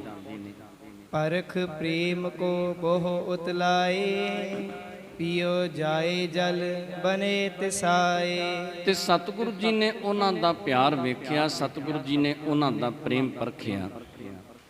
ਪ੍ਰੇਮ ਪਰਖ ਕੇ ਸਤਿਗੁਰੂ ਜੀ ਬੜੀ ਛੇਤੀ ਦੇ ਨਾਲ ਜਾਂਦੇ ਨੇ ਤੇ ਜਾ ਕੇ ਗੁਰਸਿੱਖਾਂ ਦੇ ਕੋਲੋਂ ਪਾਣੀ ਦੀ ਮੰਗ ਕਰਦੇ ਨੇ ਤੇ ਪਾਣੀ ਛਕਣਾ ਕਰਦੇ ਨੇ। ਦੋਹਰਾ ਬਸਤ ਡਰੋਲੀ ਸਤਿਗੁਰੂ, ਕੇਤਕ ਦਿਵਸ ਬਿਤਾਏ। ਇਸ ਤਰ੍ਹਾਂ ਸਤਿਗੁਰੂ ਸਾਹਿਬ ਸ੍ਰੀ ਗੁਰੂ ਹਰਗੋਬਿੰਦ ਪਾਤਸ਼ਾਹ ਨੇ ਡਰੌਲੀ ਨਗਰ ਦੇ ਵਿੱਚ ਵਸਦਿਆਂ ਕਈ ਦਿਨ ਜਦੋਂ ਇੱਥੇ ਬਤੀਤ ਕਰਨੇ ਕੀਤੇ। ਸਿੱਖ ਸੰਗਤ ਆਵਤ ਅਨਕ, ਦਰਸਤ ਅਨਕ ਸਿਧਾਏ। ਤੇ ਸਤਿਗੁਰੂ ਜੀ ਦੀ ਹਜ਼ੂਰੀ ਦੇ ਵਿੱਚ ਸਿੱਖ ਸੰਗਤਾਂ ਆਉਂਦੀਆਂ ਨੇ। ਕੁਝ ਗੁਰੂ ਦੇ ਪਿਆਰ ਵਾਲੇ ਸਤਿਗੁਰੂ ਜੀ ਦੇ ਦਰਸ਼ਨਾਂ ਦੇ ਲਈ ਆਉਂਦੇ ਨੇ, ਕੁਝ ਸਤਿਗੁਰੂ ਜੀ ਦੇ ਦਰਸ਼ਨ ਕਰਕੇ ਵਾਪਸ ਆਪਣੇ ਘਰਾਂ ਨੂੰ ਤੁਰੇ ਜਾਂਦੇ ਨੇ। ਚੌਪਈ ਸ੍ਰੀ ਗੁਰ ਦੁੱਤੇ ਨਗਰ ਬਸਾਇਓ, ਬਨਿਕ ਆਦ ਨਰ ਬ੍ਰਿੰਦ ਟਿਕਾਇਓ। ਤੇ ਬਾਬਾ ਗੁਰਦਿੱਤਾ ਜੀ ਨੇ ਕੀਰਤਪੁਰ ਨਗਰ ਜਦੋਂ ਵਸਾਇਆ ਨਾ, ਉੱਥੇ ਬਹੁਤ ਸਾਰੇ ਜੋ ਬਨਕ ਬਾਣੀਏ ਆਦਿਕ ਸਨ, ਹੋਰ ਜਿਹੜੇ ਵਪਾਰੀ ਲੋਕ ਸਨ, ਸਭ ਨੂੰ ਉੱਥੇ ਬਾਬਾ ਗੁਰਦਿੱਤਾ ਜੀ ਨੇ ਟਿਕਾਉਣਾ ਕੀਤਾ। ਸਭ ਬਿਦ ਕੀ ਸੁਧਪੁਰ ਜਨ ਕੇਰੀ, ਲੇ ਕਰ ਖਾਤਰ ਕੀਨ ਕਨੇਰੀ। ਤੇ ਬਾਬਾ ਗੁਰਦਿੱਤਾ ਜੀ ਨੇ ਜਿਨ੍ਹਾਂ ਲੋਕਾਂ ਨੂੰ ਇੱਥੇ ਕੀਰਤਪੁਰ ਨਗਰ ਦੇ ਵਿੱਚ ਵਸਾਇਆ ਨਾ, ਉਹਨਾਂ ਦੀ ਸੁਧ ਲੈਂਦੇ ਨੇ, ਉਹਨਾਂ ਦਾ ਪਤਾ ਲੈਂਦੇ ਨੇ, ਉਹਨਾਂ ਦੀ ਸੇਵਾ ਵੀ ਕਰਦੇ ਨੇ। ਜੋ ਲੋੜਵੰਦ ਨੇ ਉਹਨਾਂ ਦੀ ਬਾਬਾ ਗੁਰਦਿੱਤਾ ਜੀ ਮਦਦ ਵੀ ਕਰਦੇ ਨੇ। ਬਹੁਰ ਪਿਤਾ ਕੋਹ ਦਰਸ਼ਨ ਚਾਹਾ, ਚਲ ਬੇਕਾਰਨ ਕੀਨ ਉਮਾਹਾ। ਤੇ ਜਿਸ ਵੇਲੇ ਬਾਬਾ ਗੁਰਦਿੱਤਾ ਜੀ ਨਗਰ ਵਸਾ ਦਿੰਦੇ ਨੇ, ਦੂਰੋਂ ਦੂਰੋਂ ਆ ਕੇ ਗੁਰੂ ਦੇ ਪਿਆਰ ਵਾਲੇ ਸਿੱਖ ਇਸ ਨਗਰ ਦੇ ਵਿੱਚ ਵਸ ਜਾਂਦੇ ਨੇ। ਤੇ ਕਹਿੰਦੇ ਉਸ ਵੇਲੇ ਮਨ ਦੇ ਵਿੱਚ ਇੱਛਾ ਪ੍ਰਗਟ ਹੋਈ ਕਿ ਗੁਰੂ ਪਿਤਾ ਸਤਿਗੁਰੂ ਸਾਹਿਬ ਸ੍ਰੀ ਗੁਰੂ ਹਰਗੋਬਿੰਦ ਪਾਤਸ਼ਾਹ ਦੇ ਮੈਂ ਚੱਲ ਕੇ ਦਰਸ਼ਨ ਕਰਨਾ ਕਰਾਂ। ਅਸਵਾਰੀ ਕਰਵਾਇਸ ਤਿਆਰੀ, ਸਯੰਦਨ ਆਏ ਮੋਲ ਕੋ ਭਾਰੀ। ਤੇ ਬਾਬਾ ਗੁਰਦਿੱਤਾ ਜੀ ਨੇ ਇੱਥੋਂ ਜਾਣ ਵਾਸਤੇ ਅਸਵਾਰੀ ਤਿਆਰ ਕੀਤੀ। ਜਿਹੜੇ ਰੱਥ ਆਦਿਕ ਸਨ, ਬਹੁਤ ਮੁੱਲ ਦੇ, ਬਹੁਤ ਸੁੰਦਰ ਜਿਹੜੇ ਰੱਥ ਬਣਾਏ ਸਨ, ਉਹ ਰੱਥ ਉਸ ਵੇਲੇ ਮੰਗਵਾਉਣੇ ਕੀਤੇ। ਨਤਰੀ ਜੁਗ ਪੁੱਤਰਨ ਕੋ ਲੀਨੇ, ਆਨੰਦ ਸਹਿਤ ਆਰੂਟਨ ਕੀਨੇ। ਤੇ ਜੋ 29 ਜੀ ਸਨ ਬਾਬਾ ਗੁਰਦਿੱਤਾ ਜੀ ਦੇ ਮਹਿਲ, ਇਹਨੇ ਉਸ ਵੇਲੇ ਦੋਨਾਂ ਪੁੱਤਰਾਂ ਨੂੰ, ਧੀਰਮਲ ਜੀ ਵੱਡੇ ਸਨ ਤੇ ਸਤਿਗੁਰੂ ਸਾਹਿਬ ਸ੍ਰੀ ਗੁਰੂ ਹਰਿਰਾਏ ਪਾਤਸ਼ਾਹ ਛੋਟੇ ਸਨ, ਦੋਨਾਂ ਪੁੱਤਰਾਂ ਨੂੰ ਨਾਲ ਲਿਆ ਤੇ ਉਸ ਵੇਲੇ ਰਥ ਦੇ ਵਿੱਚ ਅਸਵਾਰੀ ਕਰਨੀ ਕੀਤੀ। ਬਹਿਲਨ ਮੈਂ ਦਾਸੀ ਚੜਵਾਈ, ਗਮਨੇ ਦਾਸ ਸਾਥ ਸਮੁਦਾਈ। ਤੇ ਜਿਹੜੀਆਂ ਬੈਲ ਗੰਡੀਆਂ ਸਨ ਉਹਨਾਂ ਦੇ ਵਿੱਚ ਦਾਸੀਆਂ ਨੂੰ ਬਿਠਾਉਣਾ ਕੀਤਾ। ਇਸ ਤਰ੍ਹਾਂ ਹੋਰ ਦਾਸ ਤੇ ਹੋਰ ਸੇਵਕ ਜਿਹੜੇ ਸਨ ਉਹ ਵੀ ਨਾਲ ਚੱਲਦੇ ਨੇ। ਸ਼੍ਰੀ ਗੁਰਦਿੱਤਾ ਚੜੇ ਤੁਰੰਗ, ਚੰਚਲ ਫਾਂਦਤ ਮਨ ਹੋ ਕੁਰੰਗ। ਤੇ ਬਾਬਾ ਗੁਰਦਿੱਤਾ ਜੀ ਘੋੜੇ ਦੀ ਅਸਵਾਰੀ ਕਰਦੇ ਨੇ। ਤੇ ਜਿਹੜਾ ਘੋੜਾ ਸੀ ਬੜਾ ਸੁੰਦਰ ਸੀ, ਬੜੀ ਚੰਚਲ ਚਾਲ ਚੱਲਣ ਵਾਲਾ ਸੀ, ਬੜੀ ਤੇਜ਼ੀ ਦੇ ਨਾਲ ਦੌੜਨ ਵਾਲਾ ਘੋੜਾ ਸੀ, ਜਿਸ ਦੇ ਉੱਤੇ ਬਾਬਾ ਗੁਰਦਿੱਤਾ ਜੀ ਨੇ ਅਸਵਾਰੀ ਕਰਨੀ ਕੀਤੀ। ਇਮ ਕੁਟੰਬ ਲੈ ਕਰ ਨਿਜ ਸਾਥ, ਗਮਨੇ ਦਰਸ਼ਨ ਹਿਤ ਪਿਤ ਨਾਥ। ਇਸ ਤਰੀਕੇ ਦੇ ਨਾਲ ਬਾਬਾ ਗੁਰਦਿੱਤਾ ਜੀ ਸਤਿਗੁਰੂ ਸਾਹਿਬ ਸ੍ਰੀ ਗੁਰੂ ਹਰਗੋਬਿੰਦ ਪਾਤਸ਼ਾਹ ਦੇ ਦਰਸ਼ਨ ਕਰਨ ਦੇ ਲਈ ਕੀਰਤਪੁਰ ਨਗਰ ਤੋਂ ਚੱਲ ਪੈਂਦੇ ਨੇ। ਮਨ ਦੇ ਵਿੱਚ ਇੱਛਾ ਹੈ ਕਿ ਸਤਿਗੁਰੂ ਸਾਹਿਬ ਸ੍ਰੀ ਗੁਰੂ ਹਰਗੋਬਿੰਦ ਪਾਤਸ਼ਾਹ ਦੇ ਚੱਲ ਕੇ ਦਰਸ਼ਨ ਕਰਨਾ ਕਰੀਏ। ਨਗਰ ਵਿਖੇ ਇਕ ਤਿਆਗਿਓ ਦਾਸ, ਸੁਮਤਵੰਤ ਰਛਕ ਚਾਹੁ ਪਾਸ। ਇੱਕ ਸੇਵਕ ਨੂੰ ਇੱਥੇ ਨਗਰ ਦੇ ਵਿੱਚ ਛੱਡਣਾ ਕੀਤਾ, ਕੀਰਤਪੁਰ ਦੇ ਵਿੱਚ, ਜਿਹੜਾ ਬੜੀ ਭਲੀ ਮੱਤ ਵਾਲਾ, ਬੜੀ ਸ੍ਰੇਸ਼ਟ ਮੱਤ ਵਾਲਾ ਸੀ ਤੇ ਬੜਾ ਸਿਆਣਾ ਸੀ, ਬੜਾ ਧਿਆਨ ਦੇ ਵਿੱਚ ਸੀ, ਧਿਆਨ ਦੇ ਵਿੱਚ ਰਹਿਣ ਵਾਲਾ ਸੀ। ਉਸ ਵੇਲੇ ਬਾਬਾ ਗੁਰਦਿੱਤਾ ਜੀ ਨੇ ਉਸ ਸੇਵਕ ਨੂੰ ਨਗਰ ਦੀ ਨਿਗਰਾਨੀ ਵਾਸਤੇ ਛੱਡਣਾ ਕੀਤਾ। ਪੁਰ ਜਨ ਮਿਲੇ ਧੀਰ ਕੋ ਦੀਨ, ਪੁਨ ਮਗ ਵਿਖੇ ਪਿਆਨੋ ਕੀਨ। ਤੇ ਬਾਬਾ ਗੁਰਦਿੱਤਾ ਜੀ ਜਦੋਂ ਸਤਿਗੁਰਾਂ ਦੇ ਦਰਸ਼ਨਾਂ ਦੇ ਲਈ ਚੱਲਣ ਲੱਗਦੇ ਨੇ, ਨਗਰ ਦੇ ਲੋਕ ਆ ਕੇ ਮਿਲੇ, ਸਭ ਨੂੰ ਧੀਰਜ ਦਿੱਤਾ। ਧੀਰਜ ਦੇ ਕੇ ਬਾਬਾ ਗੁਰਦਿੱਤਾ ਜੀ ਕੀਰਤਪੁਰ ਨਗਰ ਤੋਂ ਚੱਲ ਪੈਂਦੇ ਨੇ। ਸ਼੍ਰੀ ਅੰਮ੍ਰਿਤਸਰ ਨਹਿ ਗਮਨਏ, ਸੁਧੇ ਪੰਥ ਆਵਤੇ ਭਏ। ਤੇ ਸਭ ਤੋਂ ਪਹਿਲਾਂ ਕਹਿੰਦੇ ਅੰਮ੍ਰਿਤਸਰ ਦੀ ਧਰਤੀ ਵਾਲੇ ਰਸਤੇ ਦੇ ਉੱਤੇ ਚੱਲਦੇ ਨੇ ਤੇ ਸਿੱਧੇ ਇਸ ਰਸਤੇ ਤੇ ਜਾਂਦੇ ਨੇ।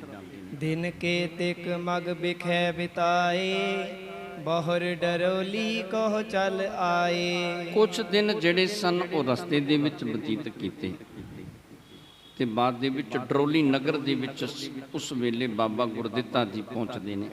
ਪਿਤ ਕੇ ਪਾਇਨ ਬੰਧਨ ਕੀਨ, ਬੂਝੀ ਕੁਸ਼ਲ ਬਤਾਏ ਸੋ ਦੀਨ। ਜਦੋਂ ਬਾਬਾ ਗੁਰਦਿੱਤਾ ਜੀ ਡਰੋਲੀ ਨਗਰ ਦੇ ਵਿੱਚ ਪਹੁੰਚੇ, ਸਤਿਗੁਰੂ ਜੀ ਦੇ ਚਰਨਾਂ ਤੇ ਆ ਕੇ ਨਮਸਕਾਰ ਕੀਤੀ। ਸਤਿਗੁਰੂ ਜੀ ਨੇ ਉਸ ਵੇਲੇ ਬਾਬਾ ਗੁਰਦਿੱਤਾ ਜੀ ਤੋਂ ਪਰਿਵਾਰ ਦੀ ਸੁਖ ਸ਼ਾਂਤੀ ਦੇ ਬਾਰੇ ਪੁੱਛਣਾ ਕੀਤਾ। ਬੁੱਢਣ ਸ਼ਾਹ ਮਿਲਣ ਜਿਮ ਜੋਵਾ, ਨਗਰ ਬਸਾਵਨ ਕੋ ਜਿਮ ਹੋਵਾ। ਤੇ ਜਿਵੇਂ ਬਾਬਾ ਗੁਰਦਿੱਤਾ ਜੀ ਨੇ ਨਗਰ ਵਸਾਇਆ ਤੇ ਜਿਵੇਂ ਬੁੱਢਣ ਸ਼ਾਹ ਪੀਰ ਜਿਹੜੇ ਸਨ ਉਹਨਾਂ ਨੂੰ ਬਾਬਾ ਗੁਰਦਿੱਤਾ ਜੀ ਮਿਲੇ, ਇਹ ਸਤਿਗੁਰੂ ਜੀ ਨੂੰ ਸਾਰਾ ਕੁਝ ਹਵਾਲਾ ਦੱਸਣਾ ਕੀਤਾ। ਸਭ ਸਤਿਗੁਰ ਕੇ ਨਿਕਟ ਬਖਾਨੀ, ਸੈਲ ਸਮੀਪੀ ਸ਼ੁਭ ਸਥਾਨੀ। ਤੇ ਕਹਿੰਦੇ ਫਿਰ ਉਸ ਵੇਲੇ ਸਤਿਗੁਰੂ ਜੀ ਦੀ ਹਜ਼ੂਰੀ ਦੇ ਵਿੱਚ ਬੈਠ ਕੇ ਬੜੇ ਪਿਆਰ ਦੇ ਵਿੱਚ ਬਾਬਾ ਗੁਰਦਿੱਤਾ ਜੀ ਨੇ ਇਹ ਸਾਰਾ ਕੁਝ ਦੱਸਣਾ ਕੀਤਾ ਕਿ ਕਿਵੇਂ ਜੋ ਪੀਰ ਬੁੱਢਣ ਸ਼ਾਹ ਸੀ ਉਹਨਾਂ ਦੇ ਨਾਲ ਮਿਲਾਪ ਹੋਇਆ ਤੇ ਕਿਵੇਂ ਅਸੀਂ ਨਗਰ ਵਸਾਇਆ। ਇਹ ਸਾਰਾ ਪ੍ਰਸੰਗ ਬੜੇ ਪਿਆਰ ਦੇ ਵਿੱਚ ਆ ਕੇ ਸਤਿਗੁਰੂ ਜੀ ਨੂੰ ਸੁਣਾਇਆ। ਚਰਨ ਆਪ ਚਲ ਪਾਵਹੁ ਜਬੈ, ਸ਼ੋਭ ਹੈ ਪਾਵਨ ਹੈ ਕਰ ਤਬੈ। ਤੇ ਸਤਿਗੁਰੂ ਜੀ ਜਿਸ ਵੇਲੇ ਤੁਸੀਂ ਚਰਨ ਪਾਵੋਗੇ ਨਾ, ਅਸਲ ਦੇ ਵਿੱਚ ਨਗਰ ਦੀ ਸ਼ੋਭਾ ਤੇ ਉਸ ਵੇਲੇ ਵਧੇਗੀ। ਜਦੋਂ ਤੁਸੀਂ ਕੀਰਤਪੁਰ ਨਗਰ ਦੇ ਵਿੱਚ ਪਹੁੰਚੋਗੇ ਤੇ ਉਸ ਵੇਲੇ ਇਸ ਨਗਰ ਨੂੰ ਚਾਰ ਚੰਦ ਲੱਗ ਜਾਣਗੇ। ਸੁਣਤ ਪੁੱਤਰ ਤੇ ਸਾਧ ਬਖਾਨਾ, ਕਰਿਓ ਕਰਮ ਸਗਰੋ ਸਨਮਾਨਾ।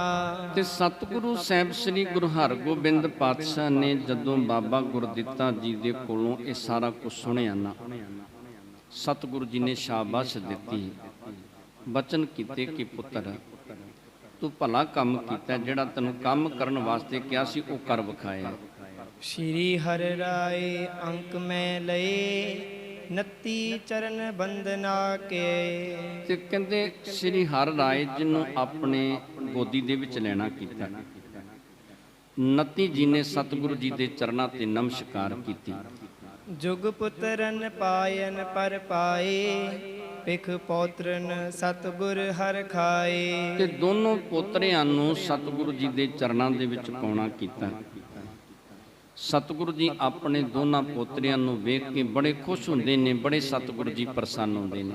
ਬੈਠਾਰੇ ਨਿਜ ਅੰਕ ਮਝਾਰੇ ਮ੍ਰਿਦ ਬਾਣੀ ਕੇ ਸਹਿਤ ਦੁਲਾਰੇ। ਤੇ ਸਤਿਗੁਰੂ ਜੀ ਨੇ ਆਪਣੀ ਗੋਦੀ ਦੇ ਵਿੱਚ ਬਿਠਾਇਆ, ਬੜਾ ਇਹਨਾਂ ਨੂੰ ਪਿਆਰ ਕਰਨਾ ਕੀਤਾ। ਤੇ ਸਤਿਗੁਰੂ ਜੀ ਨੇ ਕੁਝ ਸਮਾਂ ਇਸੇ ਤਰ੍ਹਾਂ ਆਪਣੇ ਕੋਲ ਬਿਠਾਉਣਾ ਕੀਤਾ। ਗੁਰਤਾ ਉਚਿਤ ਲਖੇ ਹਰਿ ਰਾਏ ਕਿਰਪਾ ਦ੍ਰਿਸ਼ਟ ਤਿਨ ਪਰ ਅਧਿਕਾਏ। ਤੇ ਉਸ ਵੇਲੇ ਫਿਰ ਸਤਿਗੁਰੂ ਸਾਹਿਬ ਸ੍ਰੀ ਗੁਰੂ ਹਰਗੋਬਿੰਦ ਪਾਤਸ਼ਾਹ ਜਾਣਦੇ ਸਨ ਕਿ ਸਾਡੇ ਛੋਟੇ ਪੋਤਰੇ ਜੋ ਹਰਿ ਰਾਏ ਜੀ ਨੇ ਉਹ ਗੁਰਤਾ ਗੱਦੀ ਦੇ ਮਾਲਕ ਬਣਨਗੇ। ਉਹਨਾਂ ਤੇ ਸਤਿਗੁਰੂ ਜੀ ਨੇ ਹੋਰ ਜ਼ਿਆਦੀ ਕਿਰਪਾ ਦ੍ਰਿਸ਼ਟੀ, ਉਹਨਾਂ ਦੇ ਉੱਤੇ ਹੋਰ ਜ਼ਿਆਦੀ ਬਖਸ਼ਿਸ਼ ਕਰਨੀ ਕੀਤੀ। ਸ਼੍ਰੀ ਗੁਰ ਦਿੱਤਾ ਅੰਤਰ ਗਇਓ ਤੀਨ ਮਾਤ ਕੋ ਬੰਦਤ ਭਇਓ। ਤੇ ਬਾਬਾ ਗੁਰਦਿੱਤਾ ਜੀ ਮਹਿਲਾਂ ਦੇ ਵਿੱਚ ਪਹੁੰਚਦੇ ਨੇ। ਦਮੋਦਰੀ ਜੀ, ਨਾਨਕੀ ਜੀ ਤੇ ਮਰਵਾਹੀ ਜੀ, ਤਿੰਨ ਜੋ ਮਾਤਾਵਾਂ ਸਨ, ਉਹਨਾਂ ਦੇ ਚਰਨਾਂ ਦੇ ਵਿੱਚ ਬੜੇ ਪਿਆਰ ਦੇ ਵਿੱਚ ਆ ਕੇ ਬਾਬਾ ਗੁਰਦਿੱਤਾ ਜੀ ਨੇ ਨਮਸਕਾਰ ਕੀਤੀ। ਪਿਖ ਦਮੋਦਰੀ ਸੁਤ ਹਰਿ ਖਾਈ ਸੁਧਾ ਸਮਾਨ ਆਸ਼ਿਖਾ ਗਾਈ। ਤੇ ਕਹਿੰਦੇ ਜਦੋਂ ਦਮੋਦਰੀ ਜੀ ਨੇ ਵੇਖਿਆ ਨਾ ਆਪਣੇ ਸੁਪੁੱਤਰ ਨੂੰ, ਤੇ ਦਮੋਦਰੀ ਜੀ ਬੜੇ ਖੁਸ਼ ਹੋਏ, ਬੜੇ ਪ੍ਰਸੰਨ ਹੋਏ। ਤੇ ਅੰਮ੍ਰਿਤ ਵਰਗੇ ਬਚਨ ਜਿਹੜੇ ਸਨ ਉਸ ਵੇਲੇ ਬਾਬਾ ਗੁਰਦਿੱਤਾ ਜੀ ਦੇ ਨਾਲ ਕੀਤੇ। ਬਹੁਰ ਨਾਨਕੀ ਅਰ ਮਰਵਾਹੀ ਦਈ ਅਸੀਸ ਰਹੋ ਮੁਦ ਮਾਹੀ। ਤੇ ਕਹਿੰਦੇ ਉਸ ਵੇਲੇ ਮਰਵਾਹੀ ਜੀ ਤੇ ਨਾਨਕੀ ਜੀ ਨੇ ਵੀ ਅਸ਼ੀਰਵਾਦ ਦਿੱਤਾ, ਅਸੀਸ ਦਿੱਤੀ ਕਿ ਸੁਖ ਦੇ ਨਾਲ, ਆਨੰਦ ਦੇ ਨਾਲ ਆਪਣਾ ਜੀਵਨ ਬਤੀਤ ਕਰਨਾ ਕਰੋ। ਮਿਲ ਕਰ ਵਹਿਰ ਨਿਕਸ ਤਬ ਆਏ ਮਿਲੇ ਸਕਲ ਹੀ ਬੰਧਨ ਗਾਏ। ਤੇ ਬਾਬਾ ਗੁਰਦਿੱਤਾ ਜੀ ਸਾਰੇ ਪਰਿਵਾਰ ਨੂੰ, ਮਹਿਲਾ ਨੂੰ ਮਿਲ ਕੇ ਉਸ ਵੇਲੇ ਜਦੋਂ ਮਾਤਾਵਾਂ ਨੂੰ ਮਿਲ ਕੇ ਬਾਹਰ ਆਉਂਦੇ ਨੇ, ਹੋਰ ਵੀ ਜਿਹੜਾ ਬਾਬਾ ਗੁਰਦਿੱਤਾ ਜੀ ਦੇ ਨਾਲ ਮਿਲਦਾ ਸਭ ਖੁਸ਼ ਹੁੰਦੇ ਨੇ ਬਾਬਾ ਗੁਰਦਿੱਤਾ ਜੀ ਨੂੰ ਮਿਲ ਕੇ। ਸਾਈਂ ਦਾਸ ਆਦ ਵਿਧੀ ਆਦ ਮਿਲੇ ਕੁਸ਼ਲ ਬੂਝਤ ਅਹਿਲਾਦ। ਤੇ ਸਾਈਂ ਦਾਸ ਆਦ ਜਿਹੜੇ ਸਨ ਉਹ ਵੀ ਮਿਲੇ ਤੇ ਉਹਨਾਂ ਨੇ ਵੀ ਉਸ ਵੇਲੇ ਬਾਬਾ ਗੁਰਦਿੱਤਾ ਜੀ ਦੀ ਸੁਖ ਸ਼ਾਂਤੀ ਦੇ ਬਾਰੇ ਪੁੱਛਣਾ ਕੀਤਾ। ਗੁਰ ਸੁਤ ਸਕਲ ਬਾਤ ਕੇ ਲਾਇਕ ਮਿਤਰਨ ਹਰਖਤ ਸ਼ਤਰਨ ਘਾਇਕ। ਤੇ ਬਾਬਾ ਗੁਰਦਿੱਤਾ ਜੀ ਜਿਹੜੇ ਨੇ ਉਹ ਕਹਿੰਦੇ ਸਭ ਗੱਲਾਂ ਦੇ ਵਿੱਚ ਸਮਰੱਥ ਸਨ, ਮਿੱਤਰਾਂ ਦੀ ਮਦਦ ਕਰਨ ਵਾਲੇ ਤੇ ਦੁਸ਼ਮਣਾਂ ਦਾ ਨਾਸ਼ ਕਰਨ ਵਾਲੇ। ਇੰਨੀ ਸਮਰੱਥਾ ਸੀ ਬਾਬਾ ਗੁਰਦਿੱਤਾ ਜੀ ਦੇ ਅੰਦਰ। ਪੁਨਨਤੀ ਘਰ ਅੰਤਰ ਬਰੀ ਸਭ ਸਾਸਨ ਕੋ ਬੰਧਨ ਕਰੀ। ਤੇ ਬਾਬਾ ਗੁਰਦਿੱਤਾ ਜੀ ਦੇ ਮਹਿਲ ਜਿਹੜੇ 29 ਜੀ ਸਨ ਉਹ ਕਹਿੰਦੇ ਉਸ ਵੇਲੇ ਸਤਿਗੁਰੂ ਜੀ ਦੇ ਮਹਿਲਾਂ ਦੇ ਵਿੱਚ ਪਹੁੰਚਦੇ ਨੇ ਤੇ ਜੋ ਤਿੰਨ ਸੱਸਾਂ ਸਨ ਉਹਨਾਂ ਦੇ ਚਰਨਾਂ ਦੇ ਵਿੱਚ ਨਮਸਕਾਰ ਕਰਨੀ ਕੀਤੀ। ਪੌਤਰੇ ਪਿਖਤ ਪਰਮ ਹੁਲਸਾਈ ਗਹਿ ਬਾਹੁਨ ਲੈ ਅੰਕ ਬਿਠਾਈ। ਤੇ ਜਦੋਂ ਪੋਤਰਿਆਂ ਨੂੰ ਵੇਖਿਆ ਤੇ ਉਸ ਵੇਲੇ ਮਾਤਾਵਾਂ ਬੜੀਆਂ ਖੁਸ਼ ਹੋਈਆਂ, ਆਪਣੀ ਗੋਦੀ ਦੇ ਵਿੱਚ ਉਸ ਵੇਲੇ ਪੋਤਰਿਆਂ ਨੂੰ ਲੈਣਾ ਕੀਤਾ। ਕਰੀ ਨਮੋ ਰਾਮੋ ਪਗ ਫੇਰ ਜੁਗ ਪੁੱਤਰਨ ਹੋਏ ਬੈਸ ਬਡੇਰ। ਤੇ ਜਦੋਂ ਰਾਮੋ ਜੀ ਦੇ ਚਰਨਾਂ ਤੇ ਨਮਸਕਾਰ ਕੀਤੀ 29 ਜੀ ਨੇ, ਉਸ ਵੇਲੇ ਰਾਮੋ ਜੀ ਨੇ ਅਸ਼ੀਰਵਾਦ ਦਿੱਤੀ ਕਿ ਦੋਨੋਂ ਪੁੱਤਰਾਂ ਦੇ ਸਮੇਤ ਤੇਰੀ ਵੱਡੀ ਉਮਰ ਹੋਵੇ, ਤੈਨੂੰ ਸਾਰੇ ਸੰਸਾਰ ਦੇ ਸੁੱਖ ਪ੍ਰਾਪਤ ਹੋ ਜਾਣ, ਇਹੋ ਜੀ ਅਸੀਸ ਉਸ ਵੇਲੇ ਦੇਣੀ ਕੀਤੀ। ਸਭ ਸਾਸਨ ਸ਼ੁਭ ਨੁਖਾ ਨਿਹਾਰੀ ਸਨਮਾਨੀ ਬਹੁ ਨਿਕਟ ਬਿਠਾਰੀ। ਤੇ ਉਸ ਵੇਲੇ ਜਦੋਂ ਦਮੋਦਰੀ ਜੀ, ਮਰਵਾਹੀ ਜੀ, ਨਾਨਕੀ ਜੀ ਨੇ 29 ਜੀ ਨੂੰ ਵੇਖਣਾ ਕੀਤਾ ਨਾ ਤੇ ਬੜਾ ਸਤਿਕਾਰ ਦਿੱਤਾ, ਬੜਾ ਸਨਮਾਨ ਦਿੱਤਾ ਤੇ ਆਪਣੇ ਕੋਲ ਉਸ ਵੇਲੇ ਆਪਣੀ ਨੂੰਹ ਨੂੰ ਬਿਠਾਉਣਾ ਕੀਤਾ। ਸਭਨ ਬਿਖੈ ਆਨੰਦ ਬੜ ਹੋਵਾ ਗੁਰ ਪਰਿਵਾਰ ਏਕ ਥਲ ਜੋਵਾ। ਤੇ ਸਾਰੇ ਪਰਿਵਾਰ ਦੇ ਵਿੱਚ ਬੜਾ ਆਨੰਦ ਹੋਇਆ ਜਦੋਂ ਸਾਰਾ ਪਰਿਵਾਰ ਇੱਕ ਥਾਂ ਤੇ ਇੱਥੇ ਡਰੋਲੀ ਨਗਰ ਦੇ ਵਿੱਚ ਇਕੱਠਾ ਹੋ ਜਾਂਦਾ। ਕੇਤਿਕ ਦਿਨ ਪੁਨ ਬਸਤ ਬਿਤਾਏ, ਮੇਲਾ ਦਿਵਸ ਬਿਸੋਵਾ ਆਏ। ਜਦੋਂ ਕੁਝ ਕੁ ਦਿਨ ਇਸ ਤਰ੍ਹਾਂ ਬਤੀਤ ਕੀਤੇ, ਵਿਸਾਖੀ ਦਾ ਮੇਲਾ ਜਿਹੜਾ ਸੀ ਉਹ ਨਜ਼ਦੀਕ ਆ ਜਾਂਦਾ ਹੈ। ਜਦੋਂ ਵਿਸਾਖੀ ਦਾ ਮੇਲਾ ਨੇੜੇ ਆਇਆ, ਚਾਹੋ ਦਿਸ਼ ਕੀ ਸੰਗਤ ਸਮੁਦਾਈ, ਲਏ ਅਕੋਰਨ ਕੋ ਉਮਡਾਈ। ਚੌਂ ਦਿਸ਼ਾਵਾਂ ਤੋਂ ਗੁਰੂ ਦੇ ਪਿਆਰ ਵਾਲੇ ਸਿੱਖ ਜਿਹੜੀਆਂ ਸੰਗਤਾਂ ਸਨ, ਇਹਨਾਂ ਨੇ ਭੇਟਾਵਾਂ ਲਈਆਂ। ਸਭ ਚੱਲ ਕੇ ਸਤਿਗੁਰੂ ਜੀ ਦੀ ਹਜ਼ੂਰੀ ਦੇ ਵਿੱਚ ਡਰੋਲੀ ਨਗਰ ਦੇ ਵਿੱਚ ਪਹੁੰਚਦੇ ਨੇ। ਨਰ ਨਾਰੀ ਗੁਰ ਕੀਰਤ ਕਰਤੇ, ਆਨ ਆਨ ਕਰ ਦਰਸ ਨਿਹਰਤੇ। ਮਨੁੱਖ ਤੇ ਇਸਤਰੀਆਂ ਸਤਿਗੁਰੂ ਜੀ ਦੀ ਕੀਰਤ ਕਰਦੇ ਨੇ, ਸਤਿਗੁਰੂ ਜੀ ਦਾ ਜਸ ਕਰਦੇ ਨੇ ਤੇ ਸਤਿਗੁਰੂ ਜੀ ਦੀ ਹਜ਼ੂਰੀ ਦੇ ਵਿੱਚ ਆ ਕੇ ਬੜੇ ਪਿਆਰ ਦੇ ਵਿੱਚ ਸਤਿਗੁਰੂ ਜੀ ਦੇ ਦਰਸ਼ਨ ਕਰਦੇ ਨੇ। ਬਡ ਮਸਨੰਦ ਵਿਛਾਵਨ ਕਰੈ, ਸ਼ਸਤਰ ਸਜਾਏ ਗੁਰੂ ਤਬ ਥਿਰੈ। ਮਸਨੰਦ ਕਹਿੰਦੇ ਗੱਦੀ ਨੂੰ, ਸਤਿਗੁਰੂ ਜੀ ਗੱਦੀ ਤੇ ਬਿਰਾਜਮਾਨ ਹੁੰਦੇ, ਸ਼ਸਤਰ ਬਸਤਰ ਧਾਰਨ ਕਰਕੇ ਸੰਗਤਾਂ ਸਤਿਗੁਰੂ ਜੀ ਦੀ ਹਜ਼ੂਰੀ ਦੇ ਵਿੱਚ ਆ ਕੇ ਬੈਠਦੀਆਂ। ਬਿਸਦ ਮਰਾਲਨ ਕੇਰ ਮਨਿੰਦ, ਢੁਰਤ ਚਮਰ ਦੁਤ ਹੋਤ ਬਿਲੰਦ। ਤੇ ਸਤਿਗੁਰੂ ਜੀ ਦੇ ਸੀਸ ਦੇ ਉੱਤੇ ਸੇਵਾਦਾਰ ਜਿਹੜੇ ਚੌਰ ਬਰਦਾਰ ਨੇ, ਉਹ ਚੌਰ ਸਾਹਿਬ ਦੀ ਸੇਵਾ ਕਰਦੇ ਨੇ। ਇਸ ਤਰ੍ਹਾਂ ਲੱਗਦਾ ਹੈ ਮਰਾਲ ਕਹਿੰਦੇ ਹੰਸ ਨੂੰ, ਜਿਵੇਂ ਹੰਸ ਉਡਾਰੀ ਮਾਰ ਕੇ ਇੱਕ ਪਾਸੇ ਤੋਂ ਦੂਜੇ ਪਾਸੇ ਜਾਵੇ, ਇਸ ਤਰ੍ਹਾਂ ਉਸ ਵੇਲੇ ਮਹਿਸੂਸ ਹੁੰਦਾ ਹੈ ਜਦੋਂ ਚੌਰ ਸਾਹਿਬ ਦੀ ਸੇਵਾ ਇਹ ਸੇਵਾਦਾਰ ਜੋ ਚੌਰ ਬਰਦਾਰ ਨੇ ਪਿਆਰ ਦੇ ਵਿੱਚ ਆ ਕੇ ਕਰਦੇ ਨੇ। ਖਰੋ ਮੇਵਰੋ ਹੋਏ ਅਗਾਰੀ, ਸੰਗਤ ਕੀ ਅਰਦਾਸ ਉਚਾਰੀ। ਤੇ ਜਿਹੜੇ ਮੇਵੜੇ ਨੇ, ਅਰਦਾਸੀਏ ਨੇ, ਉਹ ਸਤਿਗੁਰੂ ਜੀ ਦੇ ਸਨਮੁਖ ਖਲੋ ਜਾਂਦੇ ਨੇ। ਜੋ ਸੰਗਤਾਂ ਸਤਿਗੁਰੂ ਜੀ ਦੇ ਚਰਨਾਂ ਦੇ ਵਿੱਚ ਅਰਦਾਸ ਕਰਨਾ ਚਾਹੁੰਦੀਆਂ ਨੇ, ਉਹ ਅਰਦਾਸੀਏ ਸਤਿਗੁਰੂ ਜੀ ਦੇ ਚਰਨਾਂ ਦੇ ਵਿੱਚ ਅਰਦਾਸ ਕਰਦੇ ਨੇ ਸੇਵਕਾਂ ਵੱਲੋਂ।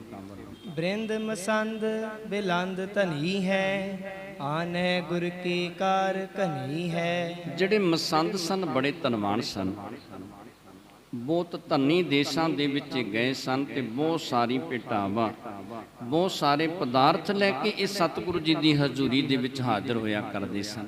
ਜਥਾ ਜੋਗ ਸਭ ਕੋ ਹਰ ਖਾਵੈ, ਦੇਸ਼ਨ ਕੀ ਦਸਤਾਰ ਬੰਧਾਵੈ। ਤੇ ਸਤਿਗੁਰੂ ਸਾਹਿਬ ਸ੍ਰੀ ਗੁਰੂ ਹਰਗੋਬਿੰਦ ਪਾਤਸ਼ਾਹ ਸਭ ਨੂੰ ਖੁਸ਼ੀਆਂ ਦਿੰਦੇ, ਸਭ ਤੇ ਬਖਸ਼ਿਸ਼ਾਂ ਕਰਦੇ। ਜਿਹੜੇ ਮਸੰਦ ਜਿਸ ਦੇਸ਼ ਦੇ ਵਿੱਚੋਂ ਧਨ ਲੈ ਕੇ ਆਉਂਦੇ, ਪਦਾਰਥ ਲੈ ਕੇ ਆਉਂਦੇ, ਸੰਗਤਾਂ ਲੈ ਕੇ ਆਉਂਦੇ, ਸਤਿਗੁਰੂ ਜੀ ਉਹਨਾਂ ਨੂੰ ਸਿਰੋਂ ਪਾਉ ਦੀਆਂ ਬਖਸ਼ਿਸ਼ਾਂ ਕਰਦੇ। ਉਸ ਦੇਸ਼ ਦੀ ਉਹਨਾਂ ਨੂੰ ਦਸਤਾਰ ਬੰਨ੍ਹ ਦਿੰਦੇ ਤੇ ਉਹਨਾਂ ਨੂੰ ਹੁਕਮ ਲਾ ਦਿੰਦੇ ਕਿ ਇਸ ਦੇਸ਼ ਦੀਆਂ ਸੰਗਤਾਂ ਦੇ ਕੋਲੋਂ ਧਨ ਤੁਸੀਂ ਇਕੱਠਾ ਕਰਨਾ ਹੈ। ਕਿਤ ਤੇ ਲਛ ਜੁਗਮ ਲਛ ਲਿਆਵਹਿ, ਗੁਰ ਕੀ ਕਾਰ ਚਲੀ ਨਿਤ ਆਵਹਿ। ਤੇ ਗੁਰੂ ਦੇ ਪਿਆਰ ਵਾਲੇ ਸਿੱਖ ਕੋਈ ਲੱਖ ਰੁਪਈਆ ਇਕੱਠਾ ਕਰਕੇ ਲੈ ਕੇ ਆਉਂਦਾ, ਕੋਈ 2 ਲੱਖ, ਕੋਈ ਇਸ ਤੋਂ ਵੀ ਜ਼ਿਆਦਾ। ਜਿੰਨੀ ਕਿਸੇ ਦੀ ਸਮਰੱਥਾ ਸੀ, ਉਹ ਗੁਰਸਿੱਖਾਂ ਦੇ ਕੋਲੋਂ ਪਦਾਰਥ ਇਕੱਠੇ ਕਰਕੇ, ਮਾਇਆ ਇਕੱਠੀ ਕਰਕੇ ਸਤਿਗੁਰੂ ਜੀ ਦੀ ਹਜ਼ੂਰੀ ਦੇ ਵਿੱਚ ਪਹੁੰਚਿਆ ਕਰਦੇ। ਆਦ ਸੰਗਲਾ ਦੀਪ ਨਿਕਾਇਆ, ਚਾਹੋ ਦਿਸ਼ ਤੇ ਪਹੁੰਚਤ ਬਹੁ ਮਾਇਆ। ਕਹਿੰਦੇ ਸਿੰਗਲਾ ਦੀਪ ਤੱਕ ਗੁਰੂ ਦੇ ਪਿਆਰ ਵਾਲੇ ਜਿਹੜੇ ਸਿੱਖ ਸਨ, ਚੌਂ ਦਿਸ਼ਾਵਾਂ ਤੋਂ ਗੁਰੂ ਦੇ ਪਿਆਰ ਵਾਲੇ ਸਿੱਖ ਮਾਇਆ ਲੈ ਕੇ, ਧਨ ਲੈ ਕੇ, ਪਦਾਰਥ ਲੈ ਕੇ ਸਤਿਗੁਰੂ ਜੀ ਦੀ ਹਜ਼ੂਰੀ ਦੇ ਵਿੱਚ ਪਹੁੰਚਿਆ ਕਰਦੇ। ਛਠੇ ਮਾਸ ਕੋ ਆਏ ਮਸੰਦ, ਕੋ ਸੰਮਤ ਮੈਂ ਲੇ ਧਨ ਬ੍ਰਿੰਦ। ਤੇ ਜਿਹੜੇ ਮਸੰਦ ਸਨ ਉਹ 6 ਮਹੀਨਿਆਂ ਤੋਂ ਬਾਅਦ ਸਤਿਗੁਰੂ ਜੀ ਦੀ ਹਜ਼ੂਰੀ ਦੇ ਵਿੱਚ, ਸਤਿਗੁਰੂ ਜੀ ਦੇ ਦਰਬਾਰ ਦੇ ਵਿੱਚ ਆਉਂਦੇ, ਧਨ ਲੈ ਕੇ ਤੇ ਬਹੁਤ ਸਾਰੇ ਪਦਾਰਥ ਲੈ ਕੇ। ਇਹ ਮਸੰਦ ਸਤਿਗੁਰੂ ਜੀ ਦੇ ਦਰਬਾਰ ਦੇ ਵਿੱਚ ਪਹੁੰਚਿਆ ਕਰਦੇ ਸਨ। ਸਭ ਦੇਸ਼ਨ ਪਰ ਬੰਧ ਹਜ਼ਾਰੇ, ਨਿਤ ਹੀ ਆਨਤ ਧਨ ਗੁਰਕਾਰੇ। ਕਹਿੰਦੇ ਸਭ ਦੇਸ਼ਾਂ ਦੇ ਵਿੱਚੋਂ ਬਹੁਤ ਸਾਰਾ ਧਨ ਤੇ ਬਹੁਤ ਸਾਰੇ ਪਦਾਰਥ ਲੈ ਕੇ ਗੁਰਸਿੱਖ ਵੀ ਸਤਿਗੁਰੂ ਜੀ ਦੇ ਦਰਬਾਰ ਦੇ ਵਿੱਚ ਪਹੁੰਚਿਆ ਕਰਦੇ ਸਨ। ਕੋ ਸਿੱਖ ਲੈ ਪਹੁੰਚਤ ਹੈ ਆਪ, ਆਏ ਜੇ ਦਰਸਤ ਹੋਏ ਨਿਸ਼ਪਾਪ। ਤੇ ਜਿਹੜੇ ਸਿੱਖ ਆਪਣੇ ਆਪ ਮਾਇਆ ਲੈ ਕੇ ਆਉਂਦੇ ਨਾ, ਤੇ ਜਦੋਂ ਉਹ ਸਤਿਗੁਰੂ ਜੀ ਦੇ ਚਰਨਾਂ ਦੇ ਵਿੱਚ ਲਿਆ ਕੇ ਉਹ ਧਨ ਭੇਟਾ ਕਰਦੇ ਤੇ ਸਤਿਗੁਰੂ ਜੀ ਦੇ ਦਰਸ਼ਨ ਕਰਦੇ, ਸਤਿਗੁਰੂ ਜੀ ਇਹੋ ਜੀ ਕਿਰਪਾ ਕਰਦੇ, ਇਹੋ ਜੀ ਬਖਸ਼ਿਸ਼ ਕਰਦੇ, ਉਹ ਸਿੱਖ ਦੇ ਪਾਪਾਂ ਨੂੰ ਇੱਕ ਛਿਨ ਦੇ ਵਿੱਚ ਖਤਮ ਕਰਕੇ ਪਰਮੇਸ਼ਰ ਦੇ ਚਰਨਾਂ ਦੇ ਵਿੱਚ ਜੋੜ ਦਿਆ ਕਰਦੇ ਸਨ। ਬੇਸ਼ੁਮਾਰ ਹੋਏ ਲੇਨ ਰੁਦੇਨ, ਹਰ ਪੈ ਵਸਤੂ ਜੇਨ ਰੁਕੇਨ। ਤੇ ਕਹਿੰਦੇ ਜਿਹੜੇ ਗੁਰੂ ਦੇ ਪਿਆਰ ਵਾਲੇ ਸਿੱਖ ਸਨ, ਉਹ ਕਹਿੰਦੇ ਇਸੇ ਤਰ੍ਹਾਂ ਸਤਿਗੁਰੂ ਜੀ ਦੀ ਹਜ਼ੂਰੀ ਦੇ ਵਿੱਚ, ਕਹਿੰਦੇ ਜੇਠ ਦੇ ਮਹੀਨੇ ਤੱਕ ਸਤਿਗੁਰੂ ਜੀ ਦੀ ਹਜ਼ੂਰੀ ਦੇ ਵਿੱਚ ਆਉਂਦੇ ਰਹੇ ਤੇ ਲਿਆ ਕੇ ਭੇਟਾਵਾਂ ਸਤਿਗੁਰੂ ਜੀ ਦੇ ਚਰਨਾਂ ਦੇ ਵਿੱਚ ਅਰਪਣ ਕਰਦੇ ਰਹੇ। ਜੋ ਮਸੰਦ ਜਿਸ ਦੇਸ਼ ਮਝਾਰਾ, ਸੋਲੇ ਸੰਗਤ ਸੰਗ ਉਦਾਰਾ। ਤੇ ਕਹਿੰਦੇ ਜਿਹੜੇ ਵੀ ਮਸੰਦ ਜਿਹੜੇ ਵੀ ਦੇਸ਼ ਦੇ ਵਿੱਚ ਵਸਦੇ ਸਨ, ਉਹ ਸਿੱਖਾਂ ਨੂੰ ਪ੍ਰੇਰ ਕੇ ਸਤਿਗੁਰੂ ਜੀ ਦੇ ਦਰਸ਼ਨਾਂ ਦੇ ਲਈ ਉਸ ਦੇਸ਼ ਦੇ ਵਿੱਚੋਂ ਸਤਿਗੁਰੂ ਜੀ ਦੀ ਹਜ਼ੂਰੀ ਦੇ ਵਿੱਚ ਸੰਗਤਾਂ ਨੂੰ ਲੈ ਕੇ ਪਹੁੰਚਿਆ ਕਰਦੇ ਸਨ। ਆਨ ਕਰੇ ਦਰਸ਼ਨ ਗੁਰ ਕੀਰਾ, ਧਰੈ ਉਪਾਇਨ ਦਰਬ ਕਨੇਰਾ। ਤੇ ਗੁਰਸਿੱਖ ਆ ਕੇ ਸਤਿਗੁਰੂ ਜੀ ਦੇ ਦਰਸ਼ਨ ਕਰਦੇ ਤੇ ਬਹੁਤ ਸਾਰਾ ਦਰਬ ਧਨ ਸਤਿਗੁਰੂ ਜੀ ਦੇ ਚਰਨਾਂ ਦੇ ਵਿੱਚ ਅਰਪਣ ਕਰਕੇ ਤੇ ਸਤਿਗੁਰੂ ਜੀ ਦੇ ਚਰਨਾਂ ਤੇ ਨਮਸਕਾਰ ਕਰਦੇ। ਸੰਗਤ ਕੇ ਦਰਸ਼ਨ ਹਿਤ ਦੇਬੇ, ਜਬ ਬੈਠੇ ਸਤਿਗੁਰ ਦੁਤ ਲੈਬੇ। ਤੇ ਸਤਿਗੁਰੂ ਸਾਹਿਬ ਸ੍ਰੀ ਗੁਰੂ ਹਰਗੋਬਿੰਦ ਪਾਤਸ਼ਾਹ ਸੰਗਤਾਂ ਨੂੰ ਦਰਸ਼ਨ ਦੇਣ ਦੇ ਲਈ ਦਰਬਾਰ ਸਜਾਉਂਦੇ। ਦਰਬਾਰ ਸਜਾ ਕੇ ਸਤਿਗੁਰੂ ਜੀ ਬੈਠਦੇ ਤੇ ਅਰਦਾਸੀਏ ਮੇਵੜੇ ਜਿਹੜੇ ਉਹ ਸੰਗਤਾਂ ਨੂੰ ਦੱਸ ਦਿੰਦੇ ਕਿ ਜੋ ਸਤਿਗੁਰੂ ਜੀ ਦੇ ਦਰਸ਼ਨ ਕਰਨਾ ਚਾਹੁੰਦਾ ਨਾ, ਸਤਿਗੁਰੂ ਜੀ ਦਰਬਾਰ ਸਜਾ ਕੇ ਬੈਠੇ ਨੇ ਤੇ ਸਤਿਗੁਰੂ ਜੀ ਦੇ ਦਰਸ਼ਨ ਕਰਨਾ ਕਰੋ। ਅਨੇਕ ਪਦਾਰਥ ਕੇ ਅੰਬਾਰ, ਹੋਤ ਜਾਤ ਨੇ ਪਰੈ ਸ਼ੁਮਾਰ। ਸਤਿਗੁਰੂ ਜੀ ਦੀ ਹਜ਼ੂਰੀ ਦੇ ਵਿੱਚ ਪਦਾਰਥਾਂ ਦੇ ਢੇਰ ਲੱਗ ਜਾਇਆ ਕਰਦੇ, ਗਿਣਤੀ ਨਹੀਂ ਕਿ ਕਿੰਨੇ ਕੁ ਪਦਾਰਥ ਲੈ ਕੇ ਗੁਰੂ ਦੇ ਪਿਆਰ ਵਾਲੇ ਸਿੱਖ ਹਾਜ਼ਰ ਹੋਇਆ ਕਰਦੇ ਸਨ। ਜਿਸ ਤਰ੍ਹਾਂ ਜੋ ਸਤਿਗੁਰੂ ਜੀ ਦੇ ਮਹਿਲ ਦਮੋਦਰੀ ਜੀ ਨੇ ਇਹ ਅਕਾਲ ਚਲਾਣਾ ਕਰਦੇ ਨੇ। ਸੋ ਪਾਵਨ ਜਸ ਕੱਲ ਦੇ ਪ੍ਰਸੰਗ ਦੇ ਵਿੱਚ ਸ਼ਰਵਣ ਕਰਾਂਗੇ। ਆਪ ਜੀ ਦੇ ਨਾਲ ਵਿਚਾਰਾਂ ਕਰਦੇ ਹਾਂ। ਅਨੇਕਾਂ ਪ੍ਰਕਾਰ ਦੀਆਂ ਭੁੱਲਾਂ ਗਲਤੀਆਂ ਹੋ ਗਈਆਂ ਹੋਣਗੀਆਂ, ਅਣਜਾਣ ਬੱਚੇ ਜਾਣ ਕੇ ਮਾਫ ਕਰਨੀਆਂ। ਸੰਗਤ ਦੇ ਗੁਰੂ ਬਖਸ਼ਣ ਯੋਗ ਨੇ, ਬਖਸ਼ ਲੈਣਾ ਜੀ। ਵਾਹਿਗੁਰੂ ਜੀ ਕਾ ਖਾਲਸਾ, ਵਾਹਿਗੁਰੂ ਜੀ ਕੀ ਫਤਿਹ।